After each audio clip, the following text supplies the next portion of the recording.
আসসালামু আলাইকুম ভিউয়ার্স, কেমন আছেন সবাই? আশা করে অনেক ভালো আছেন এবং সুস্থ আছেন। আজকে আমি চলে এলাম নরম নরম চিতই পিঠা রেসিপি নিয়ে। আশা করে আমার আজকের রেসিপি আপনাদের অনেক ভালো লাগবে। এরকমভাবে চিতই পিঠা তৈরি করলে খেতে কিন্তু খুবই মজাদার এবং নরম তুলতুলে হয়।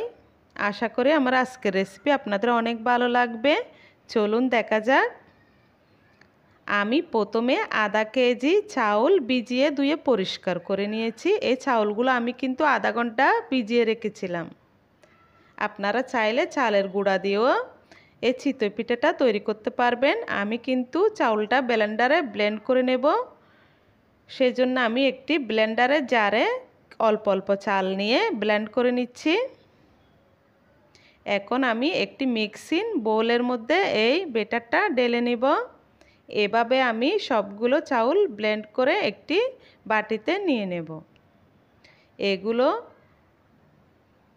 প্রথমে একটি চামচ দিয়ে ভালোভাবে একটু নেড়ে ছেড়ে মিক্স করে নিতে হবে।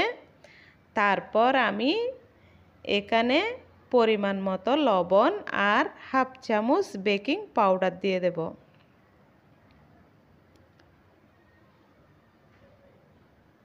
এখন একটি হ্যান্ডউইচ দিয়ে ভালোভাবে লবণ আর বেকিং সোডাটা মিশিয়ে নিতে হবে। এভাবেই কিছুক্ষণ মিশালেই হবে। এই ব্যাটারের ঘনত্বটা ঠিক এরকমই হবে, বেশি পাতলাও না আবার বেশি ঘনও না। এখন এই ব্যাটারটা আমি ঢেকে 20 মিনিট রেস্টে রেখে দেব। 20 মিনিট পর ফিরে এলাম। এখন আমি চিতই পিঠাগুলো তৈরি করে নেব। সেজন্য আমি চুলায় একটি লোহার কড়াই বসিয়ে দিয়েছি। চুলার আঁচটা মিডিয়ামে রেখে পিঠাগুলো তৈরি করে নেব। উপরে একটা কাপড় দিয়ে মুছে নিয়েছি। তারপর আমি 1 চামচ ব্যাটার কড়াইয়ে দিয়ে দিলাম। উপরে কিছু নারকেল কোকড়াইয়ে দিয়ে দিয়েছি। এখন ডেকে দিচ্ছি। 2 মিনিট পর ফিরে এলাম। পিঠাটা অনেক ফুলকো হয়েছে। চুলা থেকে নামিয়ে নিচ্ছি। ঠিক এভাবে আমি সবগুলো পিঠা তৈরি করে নেব। এই চিতই পিঠা তৈরি করা একদম সহজ। আমি একই নিয়মে সবগুলো পিঠা তৈরি করে নিচ্ছি। আমি এখানে কয়েকটা পিঠা তৈরি করে নিয়েছি।